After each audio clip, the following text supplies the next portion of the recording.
Book, hello, and we're actually going to get ready to go live here in just a moment on 21.6 The Net.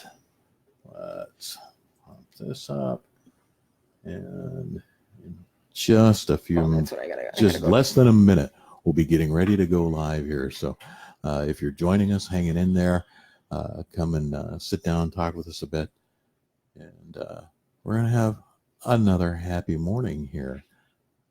You can see Mary is sitting here getting ready for her show. Hello. And in just a wee moment. See if I can. Hey, Steph, how you doing? John, Hi, how you doing? We'll be getting ready to go here in just a moment. I think Stephanie is just wanting to watch so she can see what's on the table, so she knows if she should drive over here. There or is not. Stuff on the table. There's stuff in the fridge too. There's stuff in the fridge. There's stuff on the table. There's stuff on the counter.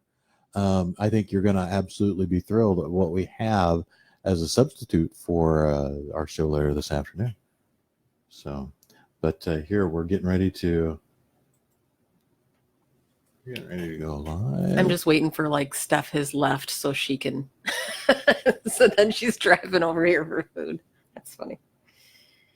And we are on the air here at 216 The Net, 216thenet.com. And welcome to My Loso Lifestyle with Mary Shep. Mary, we had a great show last week. You really filled us in on a lot of stuff about why you're Loso Lifestyle. That was a bit of a tongue twister. I wasn't actually planning on that being that hard to say. Right. My Loso Lifestyle. Yeah, My Loso Lifestyle. My Loso Lifestyle. Right. My Loso Lifestyle. Live it long enough and you can say it all over. But actually, I know that we have a few things that you'd like to recap from last week. So, Mary, why don't you take it away? I was hoping to share this real quick. Could you, before we recap anything, can you share this Facebook Live feed to? Where I gotta. Actually, from where we are right here, I cannot. If you'd like to go in and share that out, 21.6. You're more than welcome. 216. We're at my tablet hates me. 6 The Net. I've got Jim, so my cast iron buddy, who is desperately. Steph, John, anybody who'd like to share this out, you're more than welcome to do that. We'd love it. The more the merrier. Absolutely, the more the merrier. 21.6 The Net. And waiting for my phone to tell me that we are live. We are live right now on Facebook, and also streaming live on 216thenet.com. We're actually going to be talking with Mary about, we'll do a little recap on salt, and salt. Salt is salt. And actually letting you know where you can find last week's episode of the inaugural episode of My Loso Lifestyle. See, now it popped up. Facebook's got a little bit of a lag. Share a little bit, too. Yeah, we're about share too. About an 18-second lag on Facebook, I believe. So it takes a little bit of time, and we do stream on the 216 The Net Facebook page. We'll be sharing that out. Awesome. Sweet. So I got myself shared so Jim can stop yelling at me, because my cast iron buddy, he's hounding me on Facebook right now, going, where is the link? Where's the link? How do I watch you? So a recap of last week. First radio show, it's a little bit nerve-wracking. Get a little tongue-tied.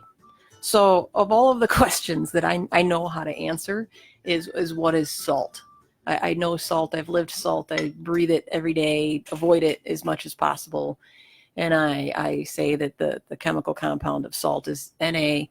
And it's not NaCI. It is NaCl, because it is sodium and chlorine chloride. So I figured I'd fix that. Most people wouldn't know, but I know, and it bothers me when you say something wrong. And all of those people in my low sodium community, all of us low sowers, as we say, we know. We know. You are what we call a salty. I'm salty. You're a salty because you eat salt, so you're salted, and you're a salty. So I tend to be salty for other reasons as well, but that's okay. me too. I'm trying to behave just a little bit. The other thing is that we talked a lot about salt in our last episode, about salt good for you, is bad for you, can too much, too little, all of those things. So you can watch the last episode and listen to us talk about all of those fabulous things. The number one question that I want to touch on is, is like you said, salt is salt is salt is salt. Himalayan salt, regular salt, table salt, pink salt, green salt, purple salt, polka dotted salt, whatever it is salt. There are different, minerals in each one, but at the end of the day, you're getting the same amount of sodium from table salt that you are from anything else. It varies very, very slightly. So at best, if you are going to use salt, it's a different flavor. So if you think you're being healthier because you're using pink salt versus white salt, I hate to inform you that it's the same thing. So there's that. Okay.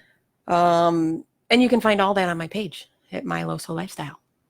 I can say without being tongue twisted. Finally, a little bit.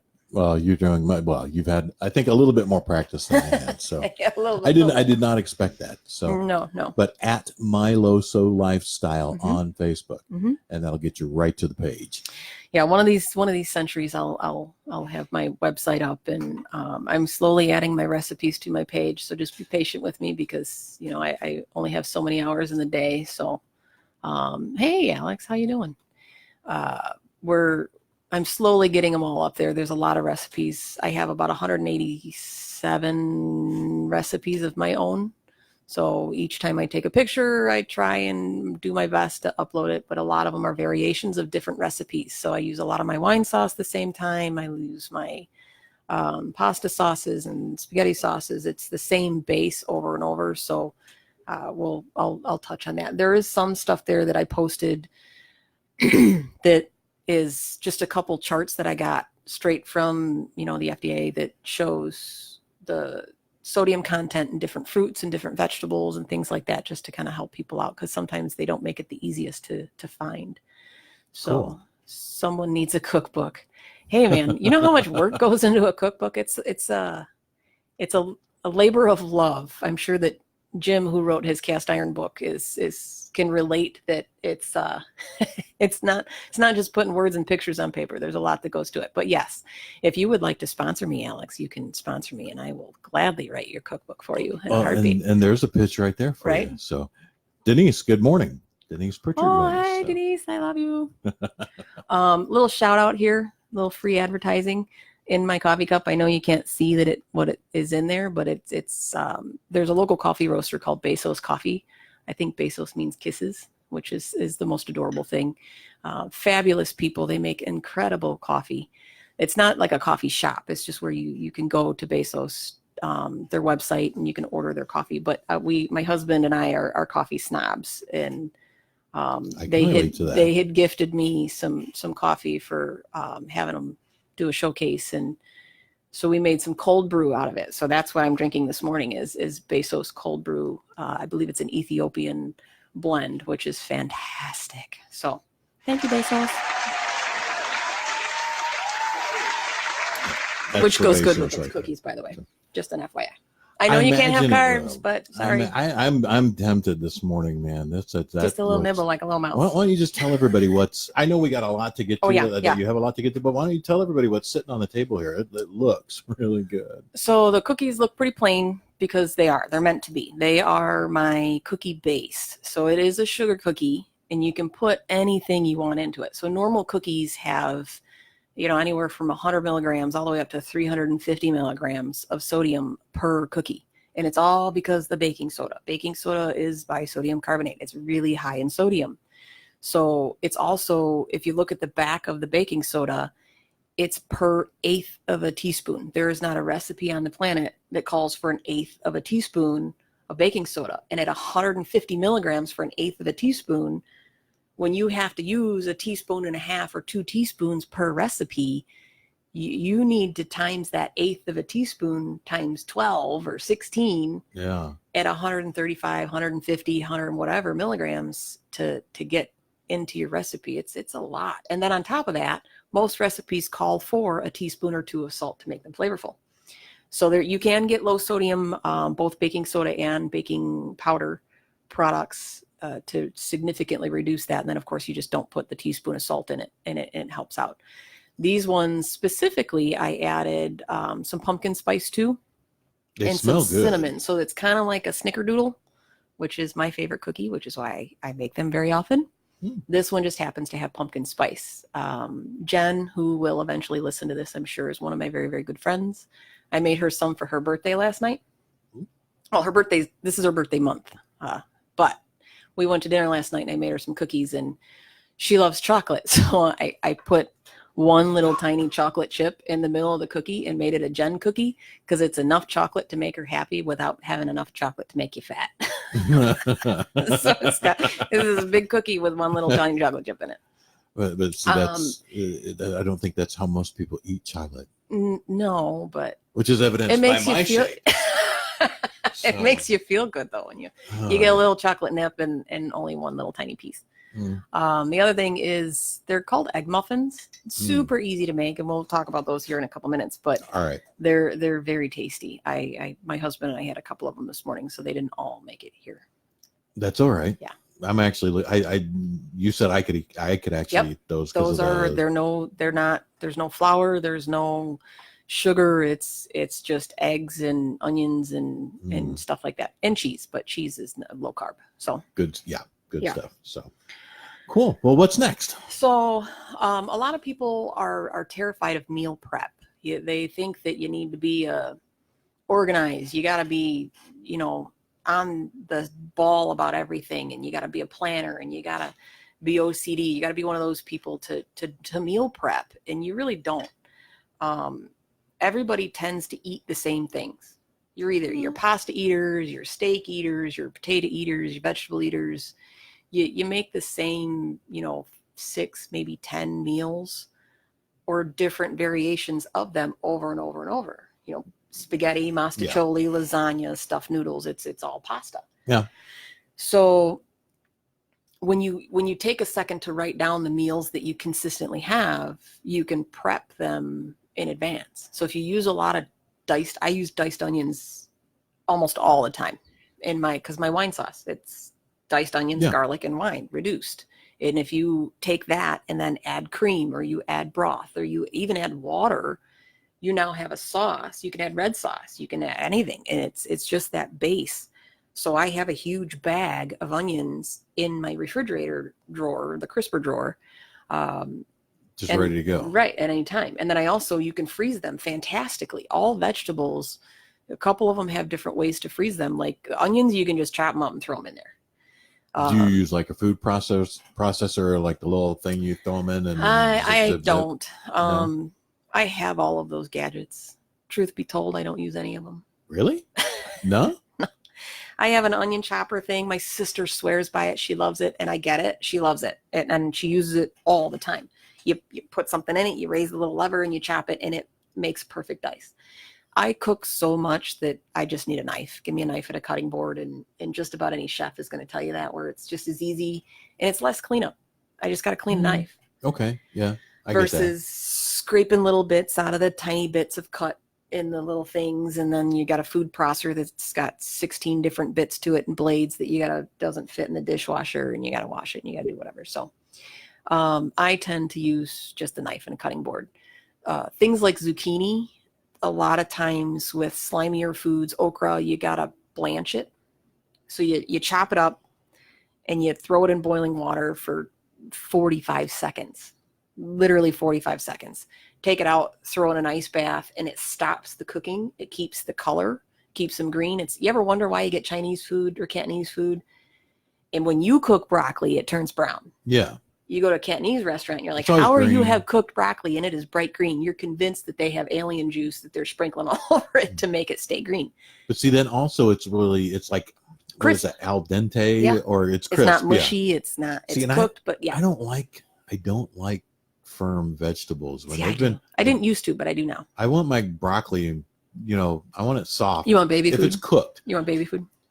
Not Gum it mush. down. But I just don't, I don't know. Warm vegetables that you have that crunch just kind of that weirds me out. I don't like it.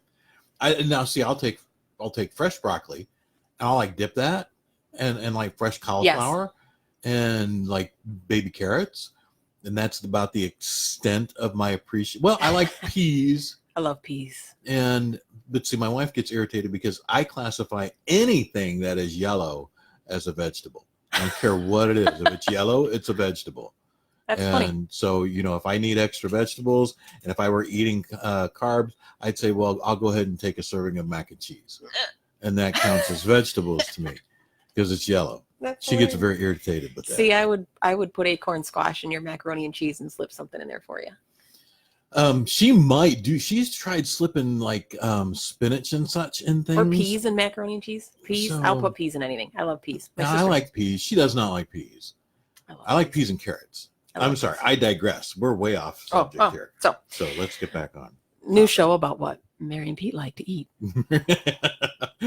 We'll sit here and talk for an hour about things that the foods that we love. So yeah, prepping. You can prep just about anything. So when you look at what you cook a lot of, fruits, vegetables, and most people think of things that you make like soup or stuff like that you can freeze in bulk or make in bulk, and you can really make just about anything. The one thing that a lot of people don't think of is taco meat. I have taco meat in my freezer all the time. And you can put it on anything. You make an omelet in the morning, throw 2 tablespoons of taco meat in there, and now you have a little Mexican omelet, and it's fantastic. If your kids, you literally, they can grab a bag of taco meat out of the fridge and have a taco in 2 seconds. It takes about a minute in the microwave, and that's it. And you have something that you made from scratch that's good for them. So people don't think of those things. And if you package stuff in single servings, so if you par cook some ground beef with onions and whatever, and you put it in little single serving Ziploc baggies in your fridge, if you want to make some pasta or something one night, you can do that. You just throw some sauce together, and it takes 5 minutes instead of half an hour because you've got that stuff in your freezer. So it same with having frozen vegetables and things in there. Instead of spending the money to buy frozen vegetables, which, by the way, a lot of them have salt. Because frozen vegetables? Right. It enhances the flavor. So when they blanch them to keep them beautifully green and beautifully yellow and beautifully whatever, that's what they do. They add a little bit of salt because it adds and enhances the flavor. And now you've got more salt when you didn't need to. Huh. So, I did not know that. Oh, same with fruits and stuff. People don't think to prep fruit in advance, but you can. Fruit, apples, oranges. Oranges don't need anything. You can just slice them up and throw them in a bag. But apples or anything like that goes brown or oxidizes, it's still good. It's just people don't like to look at brown apples. You can still eat it just fine. It's just the same. But if you throw a little bit of lemon juice in there and squish it around in the bag, they'll stay crisp as crisp. It's what when you go to any fast food like place, lemony apples? They do a little bit. I mean, anytime, if you've ever had apples from on a fast food place in the little kids meals, the little packets, that's exactly what they do. They just put a citrus powder or some sort of citric acid so that it maintains and stops the oxidation process. That's pretty much, yeah. I did not know that. Yeah. So. Okay. Cool. So now what else, taco meat, fruits, what else? So like my cookies there, yeah. Everybody buys the pre-made cookie dough. So if you make a huge batch of cookie dough and roll it in cellophane, and the same thing, you have a tube of cookies, take a sharp knife, cut it off, and make 3 cookies instead of 2 dozen. Because what happens when you make 2 dozen cookies? You eat 2 dozen cookies. Why do you think the entire bowl of cookies is here today instead of 3 of them pretty for the camera? Because my husband and I will sit there and eat 2 dozen cookies if given half the chance. Like I said, the same. Right. Taco meat. Someone had suggested to me the other day, which I cannot believe I never thought of, is to add just plain old salsa. I make salsa on a regular basis. Bruschetta, all that stuff I make all the time. And just to make taco meat and add a couple basic seasonings and throw in salsa instead of using a taco meat packet, which, by the way, the pre-seasoned taco seasoning packets you buy in the store are absolutely loaded with sodium. So that's why they are so easy to make, is because it's pretty much just a salt lick with some cumin on your taco meat. That's about it. Okay. But you can prep that in advance. things like crepes, pancakes, muffins, all of that stuff. These little eggy muffins that I made, same thing. You make them, let them cool completely. You put them in little individual Ziploc baggies or cellophane and freeze them. Lasagna, spaghetti, well, I should say spaghetti sauce, even with meat in it, my bolognese sauce. I freeze all of that. So it's the sky's the limit. One thing that people were surprised by, which I really wasn't because I'm a potato freak, is mashed potatoes. They freeze fantastic. So mashed potatoes, squash, acorn squash, sweet potatoes, all of those things. If you make a huge batch, freeze it in Ziploc baggies, and then I suppose it's just going to thaw as mashed potatoes. Right. And then the ice, because the little ice crystals in the water that freezes in it, it actually helps keep them thinned out when you recook them later. And worst case, you add a little bit of cream to it, and it's mashed potatoes in 2 seconds. So that's cool. I didn't even think of that. Well, it takes a half an hour, just the hardest part is 20 minutes to boil water. So if if you're looking to save time, if you have something like that you can throw in the freezer and you just take it out, cut open one Ziploc baggie, throw it in a bowl, and now you've got, mashed potatoes to go with your burger or whatever. Heck, for kids, just mashed potatoes and peas. Mashed potatoes and peas. There you go. And I mean, so like if boiling water is this tough, right? This is how you feel about boiling water. Right. Surprise. I mean, cooking, everybody's terrified of cooking. See that I could throw out my back. But it really isn't that it's not as difficult as it sounds. No, it's not. I mean, you actually gave a list here, but you've got, even like lasagna, stuffed peppers. I actually sauce. love stuffed peppers. But so I make those a lot because my bolognese sauce, which is just a fancy word for saying spaghetti sauce with meat in it and a couple other things. But I make a huge batch of that. And the reason I make such a large batch is because I can save a couple for just sauce. So it's just a package of sauce that I can throw over pasta. But I make a tray of lasagna, a tray or 2 or 3, actually, little trays for me and my husband. And then I take red and green bell peppers and cut them in half. I do have a recipe for taco seasoning, as a matter of fact. Heather. Hey, Heather. Oh, I love Heather. My stuffed peppers, because when you cut a pepper in half and then I can stuff all that stuff in there, if you're okay with carbs, you can add some orzo to it or rice to put in your stuffed peppers. If not, just the straight up bolognese. I tend to cut my bolognese with mushrooms. So instead of having the carb laden orzo, which is just pasta, or rice, you can have the mushrooms. So it gives that pasta type feel without having the carbs of pasta in your stuffed peppers. Well, see, and for me, when I do stuff, I eat. You eat I stuffed eat peppers. stuffed peppers. You eat other people's peppers. My wife makes stuffed peppers. She's amazing at that. But she'll do, because it's low carb. It's pretty much like a meatloaf inside a pepper. Mm-hmm. It's whatever meat she puts together in there that makes it tast so good. And then so now, because I know you a little bit better now that we've talked and got to know each other, cutting them with mushrooms helps cut down on that meat in that red sauce, which helps because a lot of people have to cut down on red sauce and meat. See, I love mushrooms. Mm-hmm. I do. I really like mushrooms. I used to hate them until I despised them. No fish, no fungus. I didn't want fish or fungus on anything. And the funny thing is I didn't want fungus because I hated mushrooms. I hated the texture. It tasted like dirt. I just hated it. Huh. And fish was because I grew up fishing, even though it was in a crappy lake that probably poisoned half the county. We got real fish. You caught it, you skinned it, you scaled it. Yeah. So, but still, it was fresh fish. There's a big difference between fresh fish and frozen crap that you get being an inlander.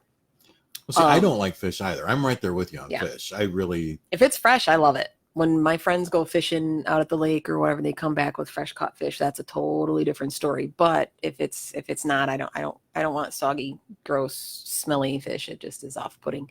But now that I've switched to low sodium, I probably cook mushrooms 3-4 times a week. Wow. Yeah, I love them. And I learned that a lot of it is in how you cook them. So as long as you cook them right, they're okay. Because see, I even like the big portobello mushrooms. My wife will stuff those sometimes. Right. I mean, you fill it. I don't know if you call that stuffed, but well, yeah, she fills the caps, great big, but they also make those freeze phenomenal well too. just steaks. Yep. Like if because I have to actually way cut back on the beef, but because I love red meat, I really do. But same. Those portobello mushrooms make a good. I mean, I can just sit there and eat one of those, and I'm happy. So another shameless plug for cast iron. You guys will slowly learn that over time. I love my cast iron. If you take a portobello mushroom and get a cast iron screaming hot, some butter in it, and very quickly it turns into brown butter, throw a portobello mushroom in there, and it sears the bottom of that mushroom. It almost tastes like a burger. Now I've had a mushroom burger. And it's not meat. You're not fooling anybody. No, it's still not meat, but it's good. It's still good. Yeah. Now up here, Heather Martz says, I need a good pizza sauce recipe. I have tried and failed miserably several times. Denise follows that up saying, why do people have issues with red sauce? Maybe you can address that right now. So first question, yes, I do have a fantastic toot my own horn. And I've got quite a few people that would support me on that. That I do have. That was one of the first things that I created was a pizza sauce. I always say to set yourself up to not fail. And people tend to take on a mountain and they set themselves up for failure. So when I started this whole journey, I said, I'm going to start with one thing. I'm not going to try everything and say I'm going to make everything low sodium right off the bat. Very plain, very simply, I said, I'm going to start with one thing. And that one thing I picked was pizza sauce. I asked my husband what he wanted that night. He said, let's make pizza. We haven't done that in a while. So I made my own dough, which is not super difficult. And you can also freeze that and make it ahead of time. In the pizza sauce, we tried 3 or 4 times, had pizza all week long. And I mastered my pizza sauce. It's super easy, freezes well, and it's fantastic. So yes, I do have a pizza sauce for you. Why do people have issues with red sauce? So a trick with red sauce is when you cook it, if you add the slightest little bit of sugar, whether that be through a balsamic vinegar or balsamic glaze, or just straight up an 1/8 of a teaspoon of sugar, it cuts the acidity of the tomatoes, and it helps cut down on the gut rot as you would from that you get from red sauces, and that tends to be what upsets people's stomach. The other thing is a lot of people have a sensitivity to nightshade vegetables, which is tomatoes, zucchini, stuff like that. It's just like anything else. You have an allergy, you have a whatever, you have a sensitivity. So some people just are sensitive to tomatoes. And a lot of people who are sensitive to tomatoes are sensitive to red meat. They also are sensitive to the uric acid that builds up in your blood, which is why people get gout. So unfortunately, sometimes you're just genetically predispositioned to not be a tomato person. So you just kind of got to cut back on it, or cut it as much as possible with things like mushrooms. And then if you cut that, if you add a little bit of the sugar to help combat the acidity of it, it'll ease the gut pain that you have when you eat it. My husband has that same issue. So I've tweaked my cooking a little bit because we eat a lot of red sauce. So, that's interesting. Now, Heather actually also followed that up with a question here about sodium intake. And we've got just about 2.5 minutes before we need to take a quick station break here. But does your sodium intake affect your joints? 100%. How? So the whole point of sodium is it attracts water. Salt attracts water. So when you have more water, it collects in your joints, it collects in your bones, and it creates a pressure in your joints. So you get that achy, kind of like, a door hinge that needs some WD-40. It's the same concept when all that crud builds up in your joints because your blood is not filtering it the way it should. Your kidneys, your liver, or you're just sodium sensitive, and it builds up. So yeah, it 100%, it contributes to the creakiness of me every morning. I went out last night and had a dinner with friends. Well worth it. Fantastic place. I know when I can cheat. I know when I can have. and I'm feeling it today. All right. It took me a few minutes to get out of bed this morning, but it's, you know, sometimes you just got to live life. There's one little quote that's a Charlie Brown thing you'll see floating around. It says, everybody always says you only die once. Well, no, you only live once. Okay. You only live once. You only live once. So you might as well. Well, no, you live every day. You only die once. And I love that. So it's, you know, you got to have your good meals and your cheat days and your do whatever. You just got to know what you can and know where your capabilities are. Yeah, I like that. So on that note, you only die once, you live every day. Mm-hmm. We're going to take a quick break here for 216 The Net. And we're going to talk about a couple of folks that actually help us keep the lights on and keep the studio open and running and streaming to you. So what we'd like to mention is right over my shoulder here, for those of you watching on Facebook Live, you can see Prime Media. PrimeMediaConsulting.com at 847-752-0018. They're great for SEO, Google advertising, getting you to the top of Google searches. Fantastic. Natural Therapy Wellness Center. Go to www.mchenrymassage.com. Give them a call, 815-385-8190. A massage can be a great way to pamper yourself and kind of help alleviate that stress you feel from day to day, every day. Of course, another place that you can go to kind of help get rid of that pain is Advanced Pain Rehab. AdvancedPainRehab.com.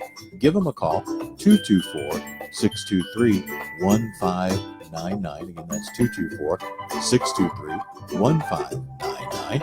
And of course, Mobile Accounting. Mobile Accounting, you can go to www.mobile.tax. That's MOBILE.tax. And they are at 224-321-6859. Give Eric Mason a call there. He's known for his gifted numbers abilities there. A remarkable accountant. And of course, our good friends at X-Tech, www.xtech.repair. Go check them out online. X-Tech actually is our folks that can help with repair on mobile devices. You break your screen on your phone or your tablet or need a custom gaming PC build, they can help you out. X-Tech is a wonderful couple of guys. You know, George and I actually have a few things in common. We kind of grew up listening to Kiss, the band there. So I can kind of relate. And Justin's an awesome dude too. Really knows his stuff. If you need IT done right the first time, go to xtech.repair and check them out. And that actually brings us down to 216 The Net. For your daily dose of encouragement, tune in to 216thenet.com. Click Listen Live or check out all the shows that often stream right here live on the Facebook group, 216 The Net group, and 216 The Net page here on Facebook. Or download the app. Go to your favorite app store and download 21.6 The Net. You can listen to us anytime, anywhere, 365 days a year, all 525,600 minutes of every year. And now, actually, we're going to come back and talk a little bit more with Mary Sheff and My Low-So Life. Mary, what's up next for us? So, huge thing that I get a lot of questions about is kids. So, first and foremost, I'm going to be honest, I don't have kids. And people criticize me a lot for that. You don't have kids. How can you speak to feeding kids? Blah, blah, blah. This is true.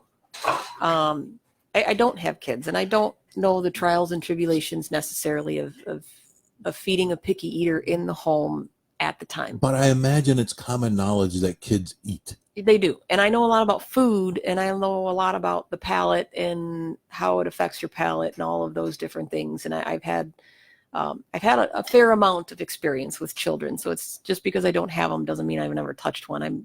They're not my kryptonite or anything like that. I love children. I wish that it was in my cards to have children. It just is not. So it is what it is. But that being said, it can be really difficult as an adult to switch your lifestyle to low sodium, especially since the majority of us, it's not an instant. You're not born that way. It's you're 40 years old and your heart fails, or you're 50 years old and your liver fails, or you're 60 and something, or whatever, 20, 10, whatever it is. But usually as an adult, it's hard enough to make those decisions on a daily basis. Now tell a kid who's been living on chicken nuggets from any fast food place for their entire life that they can't have salt. That's a big deal. And it's very daunting. I can only imagine, the trials and tribulations to be a parent to begin with, let alone now fighting with a 6-year-old because they want chicken nuggets, and you're going, you can't have chicken nuggets because you're going to die. I don't want to spend the evening in the hospital again. No. Because you want to do this. And kids tend to be strong, especially ones that are sick for whatever reason, whether they're really, really sick or just a little bit sick. They're resilient little people. I think we should give them a little bit more credit than we give ourselves. But that being said, one of the tips that I always say is make a list. And I'm a fan of lists only because it puts things in perspective. So when you write something down, the power of the written word is incredible. But I know in our networking groups and stuff like that, we've talked a lot about affirmation journals and gratitude journals and writing things down. It really does put things in perspective. So when you make a list of the things that you eat a lot and the things that you like a lot, when you're honest with it, it makes things easier and you set yourself up to not fail. So if you make a list of everything your kids like to eat, they like chicken nuggets, they like French fries, they like pizza. Maybe you've got a veggie kid and they like broccoli and peas and carrots and whatever. My niece she was that way for the longest time because that's how my brother-in-law is. I mean, the guy can eat an apple or a tomato like an apple. It's just his nature. So you write down what they want, and then just about everything can be made in advance when you think about it. So now Heather actually asked a question here. And hey, Ellen, how you doing? Good to see you again. Yeah. Heather asks, what are feelings about organic versus non-organic veggies and fruits? It's hard to afford all organics. Yeah, people seem to slap that word organic on there and just friggin' charge you a ridiculous, it's organic. Here's an extra $5. So this is where I'm going to get chastised for my opinions on this, and I really don't care. If you're eating real food, I don't give a crap. There's like the new craze right now is ugly food, ugly produce. Buy it. I mean, if you garden, your carrots aren't perfect. Your tomatoes aren't perfect. You don't like the part that the bug ate. I cut it off and I eat the tomato. Like my husband looks at me cockeyed like I'm gonna die. But when the same with GMO and everything is genetically modified. Everybody on the face of the planet since the beginning of time has picked this plant and that plant over something else to grow it because it grows better in our climate. Or they've merged that plant and this plant so that it grows better in our climate. That's genetically modified. Same with organic. The regulations that go behind what you can call organic and not organic. Buy your food and wash it. I mean, if it's got pesticides on it, I'm sorry that we're killing the planet, and we're doing everything we can to change that on a daily basis. I try to make my little strides and efforts to do the same, but at the end of the day, I'm in the same boat where I can't afford to spend an extra $4 on some green peppers because someone wrote organic on it when I can get the crappy looking whatever that's got a weird dent in the side of it, as long as it's still a good vegetable or fruit. And regardless, I'm going to take it home and wash it. Yeah. So whether it's organic or not, I'm going to take it home and clean it up, and I'm going to eat it just the same.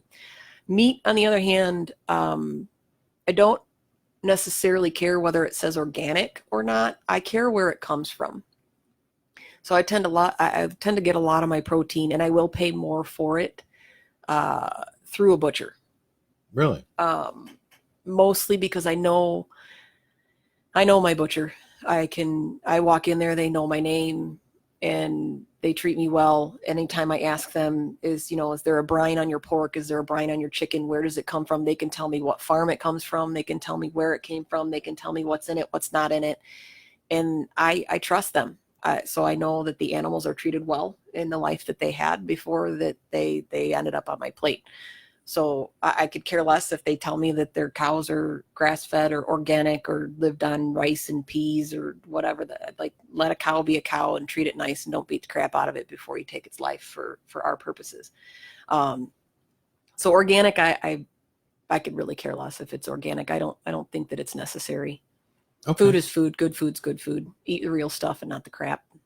All right. So okay. So now in making lists, let's get back on track here with the kids.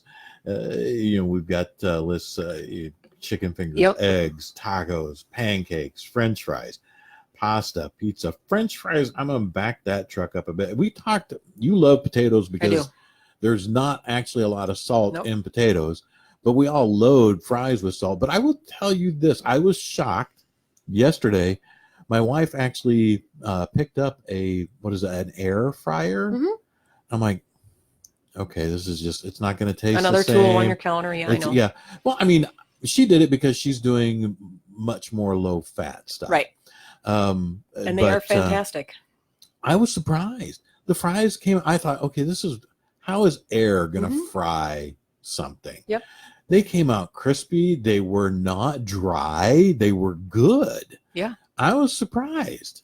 So it's funny because that's one of the few kitchen tools that I don't quite have yet. Only because I'm just procrastinating. I've got a bread maker, I've got food processors, I've got a KitchenAid mixer, I've got just about every blender, mixer, stand, concoction, weird cooking contraption thing that you can think of.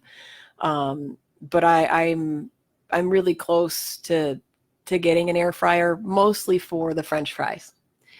But I know enough people that have them between fried chicken and French fries and chicken and steaks, and you can make anything in an air fryer. And she actually did she did her own chicken. They weren't like chicken fingers or strips or whatever, but they were like the breaded, and they weren't like breaded. I don't know what she put on them. I actually tried a couple, the chicken breast, the white meat stuff. They were crispy. Yeah. They were super flavorful. They were not wet and greasy, and they were good. Right. I was amazed. So, and that's the thing, like the air fryer is fantastic for the kids stuff because you can make French fries and stuff like that. You can come on in, bring some loaf. So it's okay. You're all right. We won't bite. Okay. I love the blue hair. I know, right? So, in fact, if you want, because this is, do you mind? Not at all. Sarah is actually a sponsor and an advertiser here on 21/6 for one of our other shows. We're going to make you come on the radio. Come say hi. Is that okay? Come say hi. No, you don't want to do She's that? She's begging us, no. Okay. She's dropping off something for a show later today. And that's okay. I want to do a screenshot of her little face right now because she's about as red as red can be, and she's trying to sneak out the door. Bakery in Greenwood, Illinois. And I didn't get you listed when we were talking about our sponsors at the break here. So Wanda's Bakery, master pastry chef Sarah Ferris is friggin' awesome. So now I'll let you run away because you are so embarrassed, I can tell. But you're awesome. That's funny. Thank you. All right. I love Sarah. She's fantastic. Yeah. I love her apple fritters. Oh my God, they're so good.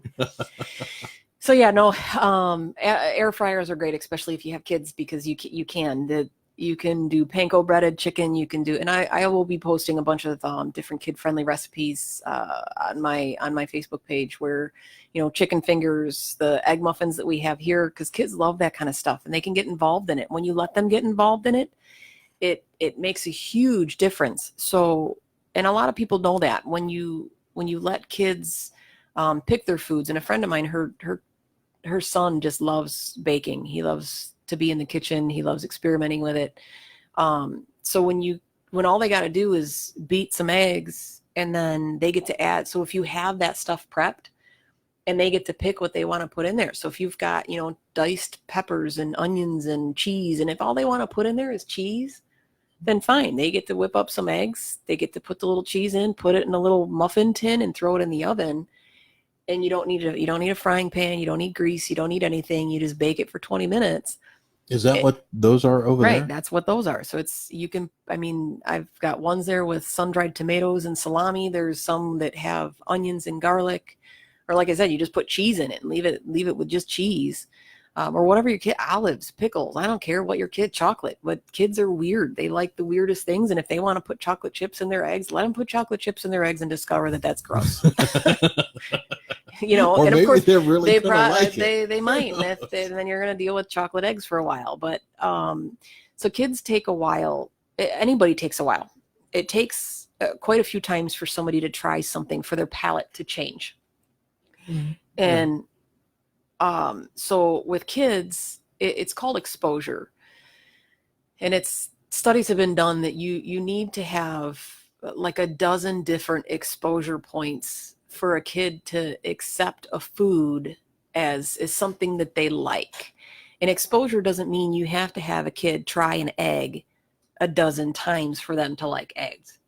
It's an exposure. So do you eat eggs? Do you have the egg bites? Do you have, eggs in something else? Do you have eggs that you're putting in cookies? It's all of those exposures that you don't think of when you make something, and they're exposed to eggs over and over and over without saying you have to eat this or you have to try this, because then it's a negative connotation and it's a negative experience. So what happens when I say, hey, Pete, you have to eat this now? You're going to go, I don't want to do this. Even as an adult. I'm one of those, if you tell me I absolutely have to do something, my first reaction is, yeah, you know what? I don't think so. Right. Exactly. And everybody's that way. Everybody wants to control their own life from childhood on up. You want control of your choices. So when you control the food that is in your fridge and in your house, and then you give them the opportunity to choose, they now have control. So if they're choosing that they want egg bites every day because there's egg bites in your freezer and they don't want vegetables. Yeah. Well, if you've mixed in red peppers into your egg bites, your kids are getting, and that one little tiny egg bite there, people always say you're supposed to eat 1 million times a day. We're really not supposed to eat 3 meals a day. Our stomachs are very tiny. That's why a serving is 4 ounces. That's why a kid can eat 3 bites of food and you're like, oh, I'm full.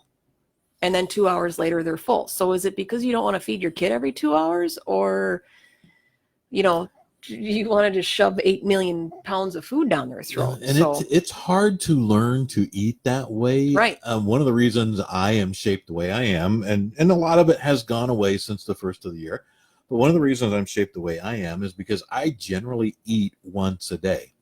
I eat in the evening. And I usually have my coffee in the morning, and then I'll have coffee for lunch. And then by the time I get home, I'm like, I'm starving. I'm ready to go. I want something to eat. And so I get home usually somewhere between 5, 6, whatever. And there's food in front of my face until I get ready to go upstairs at 8, 9 o'clock. So I'm eating for usually about 2 to 3 hours. Mm-hmm. Right. Dinner and everything else that goes along with that, because I'm hungry.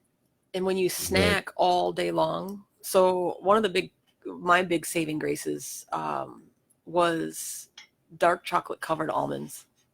They're low in sugar. Sounds good. They're low in carbs, and it satisfies a sweet tooth, and it gives you healthy fats, healthy proteins.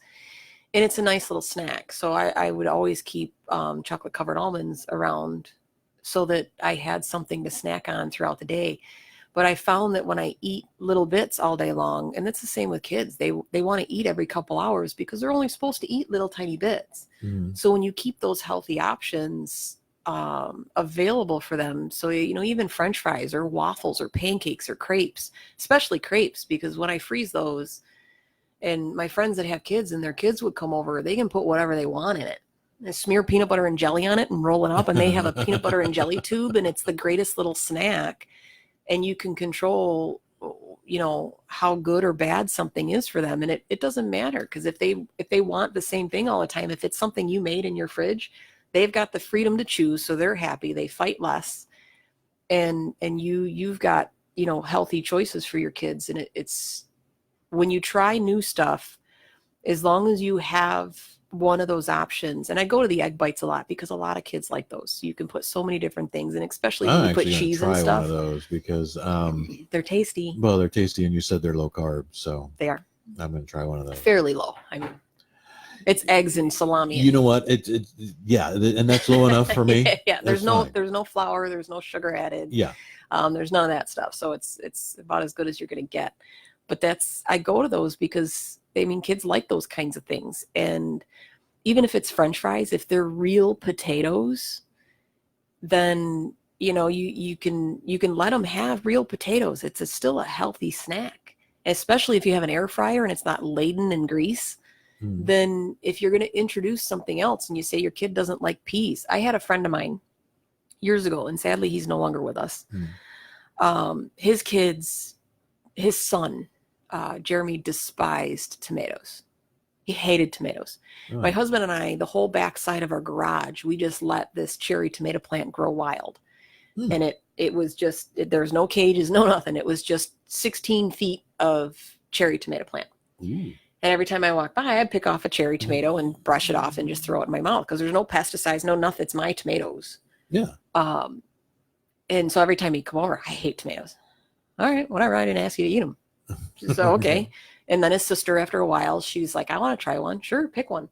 She's like, these are really good. So she tried them. Her brother, I don't like them. I hate tomatoes. Well, good. I didn't ask you to eat one. Like, I'm not. And then one day I cooked and I made a pasta salad. My pasta salad's a cold pasta salad, had tomatoes in it. I don't like tomatoes. Then don't eat. Yeah. I'm not your servant. You're here as a guest in my house. And he threw a fit and went out to his dad. His dad came in and said, do you have anything else? And I said, Bo, I love you. I really do. But I'm not making 6 meals for your kid. Like, if he doesn't want to eat what I made, we're here cooking. We're doing whatever. You guys are working in the yard. Your kid's not going to starve to death. No. And I've known him long enough that I can do that. I know you can't say that to everybody's and their kids, but. Well, these are friends. Right. They're very good friends. And I love his children to this day. I still love his children. I miss him terribly, but I told him, you can stop at a fast food place on your way home and feed him. I know he's a good cook too. Like you can feed him whatever you want. You feed your kids. I'm hungry. I made food for you guys. If they want it, they want it. So then he's sitting there watching us all eat and he's pouting. As you can try it, you can pick the tomatoes out. You don't have to eat the tomatoes. I didn't ask you to eat it. You can, if you're hungry, you're hungry, eat it. So of course he tried it. And then his sister, it's like, you should just try a tomato. They're really good. So he's eating around the tomatoes and finally tries one and he wouldn't say nothing. He's too stubborn, like all kids are. And the next time they came over, and of course his sister runs out of the truck, runs right around and grabs a handful of tomatoes and pops 3 tomatoes in a row. Yeah. He's like, well, I'm going to try one fresh. Maybe I'll like them fresh. As if they weren't fresh in the pasta salad. All I did was cut them in half. Yeah. And after that, he was hooked. From then on, every time he came over, he'd eat tomatoes. Wow. And it's all about exposure. If you don't make it a bad thing, and so many people, they tend to make it a bad thing, and you got to pick what you value. Yeah. And I know you wanted to talk about that. I do. You decide what you put value on, and that happens with everything in life, not just food. So how many parents out there have used the eat 2 more bites and you can have dessert, or eat 2 more bites and you can do this, or finish your plate and you can have that. So you've now put value on the after instead of the meal. And you need to put value on the meal, or at least not make it a bad experience, and use it as a negotiating factor. When you give value to the meal that you're having, and if you make it as a whole. So when you make a meal and you get your kids involved, and dessert is part of that meal. So if you make a meal and early in the day you make cookies to go with that meal, and you know it's just known, when you make it known that you get the cookies at the end of the day. It's not an all day thing. It's not a now thing. You get one to taste, and you can get more later after you've eaten throughout the day and eaten real food.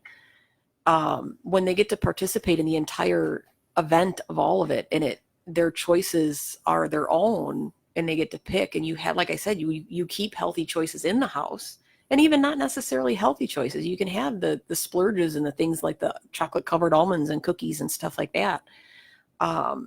But when you don't use it as a bargaining chip and you put value on the meal itself and sitting down and having a meal together, you find yourself fighting a lot less battles about what you get your kids to eat. So you don't want to put too much weight on the bad and make it a bad experience, because especially when you got to change a kid's diet to low sodium or low sugar, or especially with children with different cancers and things like that, there's a lot of things that they have to avoid. And on top of that, they're going through all the other crap that you go through when you have any kind of disease. Like, it's not just low sodium. There's all the other stuff that you have to go to. So you add value to the good things and try not to make it too much of a negative. And see, that's tough even for people as an adult. And over the past several years, I've been through multiple diet changes because of stupid things my body's decided to do. Mm-hmm. And I mean, at one point, I could not have any bleached flour. Right. You know how much bleached flour is in stuff that is in flour? Right. It's in everything. And that means, like anything, pretty much anything fried, because once upon a time I ate fried food like crazy. And any kind of bread. I'm not big on wheat bread. I like rye. Like if it's on a Reuben, but I'm not. But I had to get used to that. I had to get used to watching anything with artificial sweeteners or high fructose in it. I've had to completely cut out any kind of acidic foods and go to kind of like cream of whatever for ulcer stuff, and then doing the low carb, no carb thing because I got really, really fat while the ulcers were healing. Not that I was. It's amazing how much food affects skinny your diet. Before, but and I got fatter. But it's tough, and again, deciding what you give value to. It always, some of that you talk about, even John Pinette. I absolutely love that guy. Which he's a comedian who died because he was a big dude. But he had a bit about being on a diet and being on the stair climber, going 5 more minutes, I get raviolis and a nap, raviolis and a nap, raviolis and a nap. So again, what do you value? Talk a little bit though about taste buds. We got right about 4 minutes. Actually, can you believe this? Is an hour is already gone again. See, everybody asks, like, can you talk about? I talk about food all day long. You tell me to shut up. So taste buds are evil little creatures. They really are. Why is that? As somebody who spent 20 some years as a smoker, when I quit, I hated everything. Food, everything, the taste of everything was so unbelievably overpowering and strong because smoking killed everything. I couldn't smell anything, I couldn't taste anything, and then now all of a sudden I can smell and taste everything, and it just was awful. It was so awful. Really? But it takes quite a few times for you to even as an adult, let alone being a kid, to decide whether you like stuff. And children, their taste buds and their palate, and they themselves are still deciding and learning what their palate is all the way up until the age of 5 or 6. So when your kid makes that face that like, bleh, it might not necessarily mean that they don't like it.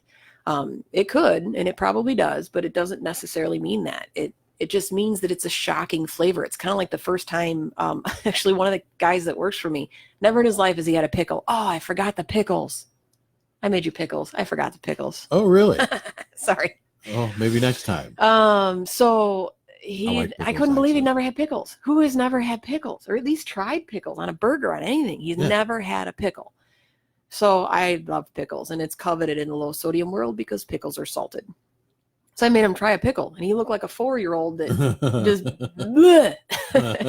Really? And he's a really picky eater, but granted, he's 20 some years old now, and he's pretty well set in his stones. But that's your palate takes a while to change. And people in general, not just kids, people have either a bitter or a sweet palate. So that's why some people love broccoli and some people love or hate it, or vice versa, vegetables versus meats and proteins. And some you tend to have a sweet or a bitter palate. My husband has a bitter palate. That's why he likes olives and pepperoncinis and spicy food, and I have a sweet palate. So I tend to like the sweeter foods, the sweeter vegetables and fruits and things of that nature. It's just how we are. So it's kind of across the board. You just got to give yourself time and patience, not only for yourself, but your kids. Well, okay, that's cool. So let's talk about what might be coming up next week. We're just about a minute and a half out. The hour just flies by. It's just so quick. Next week, I'm going to touch on eating out in a big, bad, salted world. Big, bad, salted world. Everything's salted. Everywhere you go, it's just covered in salt. Every restaurant, every fast food place. You go to your friend's house for a birthday party, Thanksgiving, Easter, Christmas, and people say, oh, well, I didn't put a salt shaker on the table. Well, I still can't eat anything you made. So how do you traverse the tribulations of life without salt in the outside world? There we go. So next week on My Low So Lifestyle with Mary Shep, how do you traverse the outside world with a low sodium, low salt lifestyle? Probably not that easy. So we'll find out next week. Be sure and join us every Thursday at 11 a.m. Central Time here on 216thenet, 216thenet.com. We'll see you all next time. Take care. Of course, now I got something in my eyeball. And that's going to be my free phrase.